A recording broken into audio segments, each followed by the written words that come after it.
Ada 9 hal yang bisa membatalkan puasa kita. Yang pertama, Assalamualaikum warahmatullahi wabarakatuh. Bismillah, alhamdulillah, wassalatu wassalamu ala rasulillah Muhammad ibn Abdillah wa ala alihi wa sahbihi wa mawalah, amma ba'dah.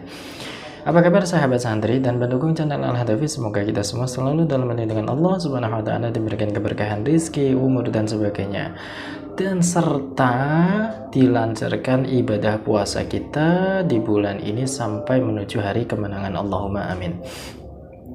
Puasa itu ada syarat wajibnya, ada fardunya, dan ada pula yang membatalkan puasa. Nah, di sini saya akan sedikit membahas tentang apa saja sih hal-hal yang membatalkan puasa, ya. Jadi selain ada syarat-syaratnya, ternyata kita juga harus berhati-hati ketika kita berpuasa karena ada beberapa hal yang bisa membatalkan puasa kita, ya. Nah, ada 9 hal yang bisa membatalkan puasa kita.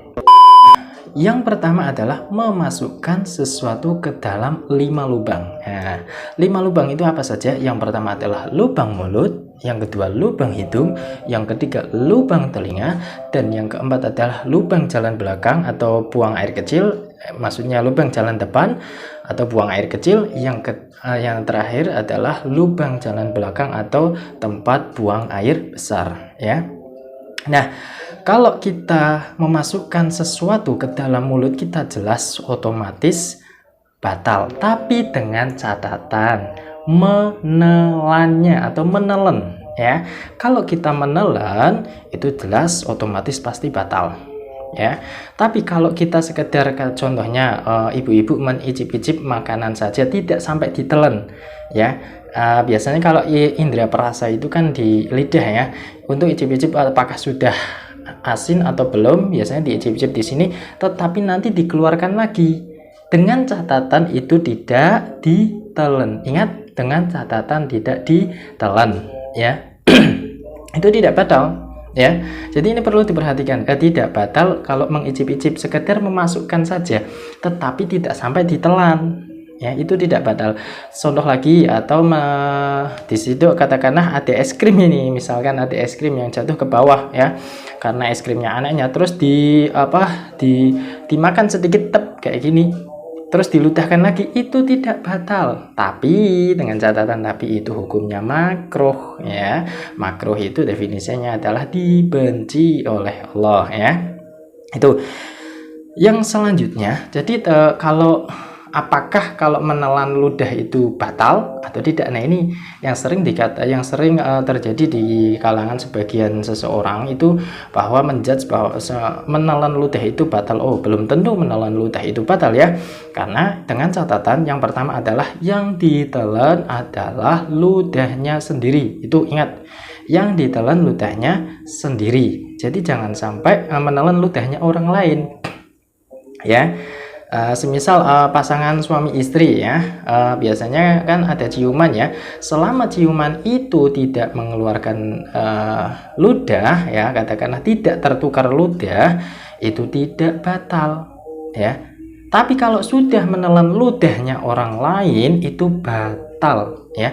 Yang pertama adalah menelan ludahnya sendiri, yang kedua adalah tidak bercampurnya ludah orang lain. Kalau sudah bercampur, jelas itu sudah batal. Yang terakhir adalah dengan catatan ludahnya belum keluar. Kalau sudah keluar, ya sudah batal, ya. Contoh misalnya, ya, mengumpulkan ludah terus ditaruh di gelas kecil, ya.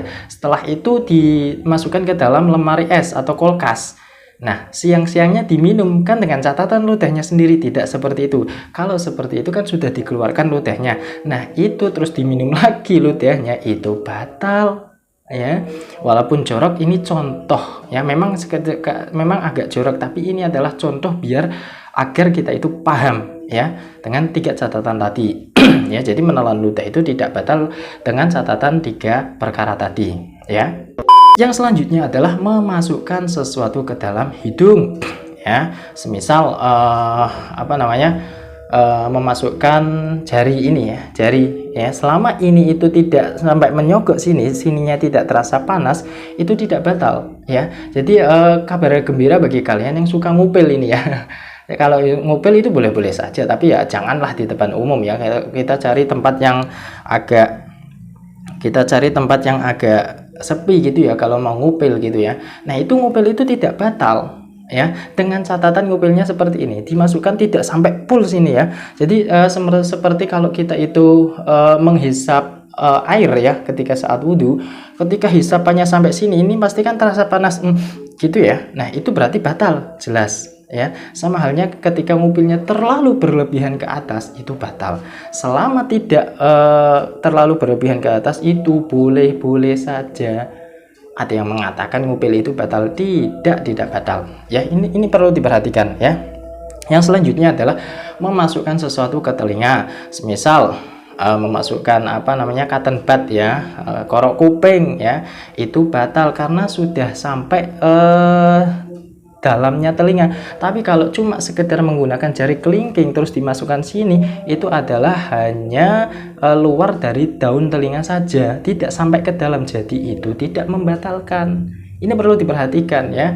Jadi karena sering salah ya, sebagian orang itu sering menganggap itu batal kalau korok kuping. Ya betul, tapi kalau menggunakan jari kelingking kita itu tidak batal ya. Yang selanjutnya adalah melalui jalan depan, memasukkan sesuatu memulai jalan depan ataupun jalan belakang. Nah, ini tolong jangan berpikir yang jorok ataupun tolong jangan berpikir yang kotor ya. Semisal untuk yang laki-laki ini ya, kemaluannya itu dimasukkan air setetes ya. Kemaluannya itu di depannya dimasukkan air setetes, itu jelas sudah batal ya. Tapi kalau cuma sekedar untuk cebok buang air kecil, itu tidak masalah. Yang penting jangan sampai dimasukkan airnya. Nah, yang perempuan juga ini untuk jalan kencing ya, atau buang air kecil, yang perempuan itu kalau bisa ketika cebok hanya menggunakan dinding daun tangan ini ya. Jangan sampai tangan ini nekuk ke dalam. Nah, kalau sudah nekuk ke dalam berarti dia sudah batal puasanya. Ini perlu diperhatikan, hati-hati ya. Terus yang selanjutnya adalah memasukkan obat ya, obat ke dalam jalan depan ataupun jalan belakang, semisal obat keputihan ataupun obat apa, itu jelas itu sudah membuat batal puasanya. Ini perlu diperhatikan ya. Nah, dari 9 hal yang membatalkan puasa itu adalah muntah dengan sengaja, itu jelas batal. Semisal dikoroi seperti ini ya, agar muntah, nah itu jelas batal. Tapi kalau muntahnya tidak disengaja, itu tidak batal. Semisal ada perempuan yang hamil ini, masa alergi katakanlah bau masakan, terus dia muntah ya, itu tidak batal. Tapi ada catatannya, dengan catatan jangan sampai menelan ludah sebelum berkumur. Ini perlu diperhatikan ya.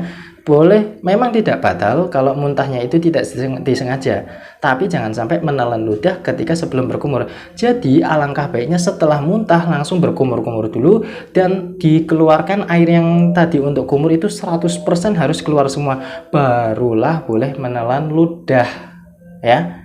Kalau ludahnya langsung ditelan itu berarti batal, karena sesuatu yang keluar dari perut kita terus keluar ya, melalui mulut kita keluar, itu adalah perkara yang najis. Ini perlu diperhatikan ya kalian ya. Selanjutnya adalah bersenggama ya. Bersenggama walaupun tidak mengeluarkan mani. Semisal di siang hari ini ya, rudal pak suami dimasukkan ke dalam farjinya istri walaupun cuma helmnya saja. Ini walaupun cuma helmnya saja, itu sudah batal walaupun tidak mengeluarkan maninya ya. Jadi hindari bersenggama di siang hari ya, jangan sampai melakukan senggama di siang hari karena itu bisa membatalkan puasa ya. Jadi jangan dekat-dekati istri ya. Kalau bolehlah bersenggama setelah berbuka puasa. Ada kisah yang menceritakan bahwa ada sahabat Rasulullah SAW pernah membatalkan puasanya dengan cara berjima. Apa itu, nggak ekstrim sekali ya. Ini memang ada hadisnya ya. Nah, itu ada sahabat Rasulullah membatalkan puasanya dengan cara berjima ya. Tetapi dalam riwayat lain ada yang mengatakan bahwa sahabat Rasul tadi itu membatalkan puasa dengan minuman terlebih dahulu, akhirnya melakukan jima ya. Selanjutnya adalah keluarnya mani dengan sengaja ya. Maaf ini semisalnya yang laki-laki melakukan onani ya, melakukan onani itu dengan sengaja itu batal, ataupun yang perempuan melakukan masturbasi itu batal pada siang hari puasanya ya. Tetapi kalau keluarnya mani itu tidak sengaja, semisal keluarnya mani karena mimpi ya, karena mimpi terus kok sadar bangun dari tidurnya kok basah bawahnya, itu tidak batal ya, dan usahakan langsung mandi pada saat itu juga ya. Jadi kalau lewat mimpi tidak batal, tapi kalau dengan sengaja itu jelas batal ya. Ini adalah haid ya. Yang kelima adalah haid. Jelas itu kalau perempuan sudah mengeluarkan darah haid itu jelas batal. Semisal puasa terus jam 5 sore kok mengeluarkan darah haid atau haidnya itu keluar, batal walaupun 1 jam lagi ya. Nah, yang selanjutnya adalah mengeluarkan darah nifas, itu juga membatalkan puasa. Selanjutnya atau yang ketujuh adalah melahirkan bayi atau bakal bayi ya. Paham tidak maksudnya bakal bayi? Bakal bayi itu adalah maksudnya keguguran ya. Jadi ketika seorang perempuan melahirkan bayi pada jam 12 siang atau jam 3 siang, jam 3 sore, itu batal puasanya pada saat itu juga. Ataupun akan melahirkan bakal bayi, karena bakal bayi itu janin ya, berarti keguguran, mengeluarkan janin itu batal, membatalkan puasa. Jadi ini perlu diperhatikan ya. Jadi untuk yang perempuan melahirkan ataupun mengeluarkan janin atau bakal bayi yang mana keguguran itu batal ya.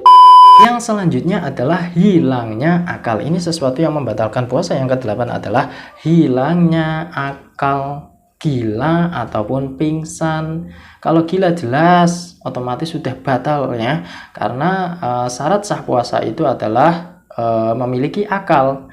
Kalau gila berarti kan tidak masuk ke dalam syarat sah dalam puasa ya. Nah, kalau pingsannya full ya, semisal setelah sahur kok pingsan sampai sadarnya itu isya atau maghrib, itu batal puasanya. Tetapi kalau setelah sahur kok pingsan, nah itu berarti kan masih gelap nih.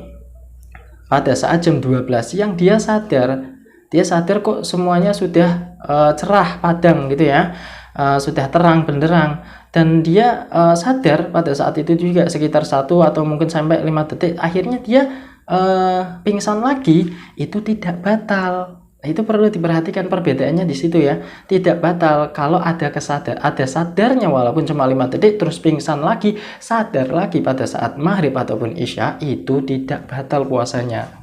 Yang membatalkan itu adalah ketika full 1 hari itu pingsan. Ini perlu diperhatikan ya. Yang selanjutnya atau yang terakhir, yang ke-9 adalah murtad. Nah, atau keluar dari Islam. Murtad di sini adalah bisa juga bukan murtad seperti langsung keluar dari Islam ya. Contoh, tidak mengimani Al-Qur'an, itu juga bisa dikatakan sebagai kategori murtad. Atau tidak percaya bahwa Nabi Muhammad SAW itu adalah nabi yang terakhir. Dia itu beranggapan bahwa akan ada nabi setelah Nabi Muhammad, itu otomatis dia sudah murtad dan itu sudah batal. Walaupun untuk bercanda, jadi jangan sampai bercanda sesuatu dengan zatnya Allah ya, seperti itu ya. Ada sebuah dalil ya, tafakkur ila khalqillah la tafakkuru ila datillah. Berfikirlah, bertafakkurlah kepada ciptaan Allah, jangan memikirkan zatnya Allah ya. Jadi itu perlu diperhatikan. Semoga ini bisa bermanfaat dan bisa kita aplikasikan. Jadi sesuatu yang bisa membatalkan puasa itu apa saja, jadi kita tahu ya, agar kita bisa lebih berhati-hati. Itu saja yang bisa saya sampaikan, semoga bisa bermanfaat. Assalamualaikum warahmatullahi wabarakatuh.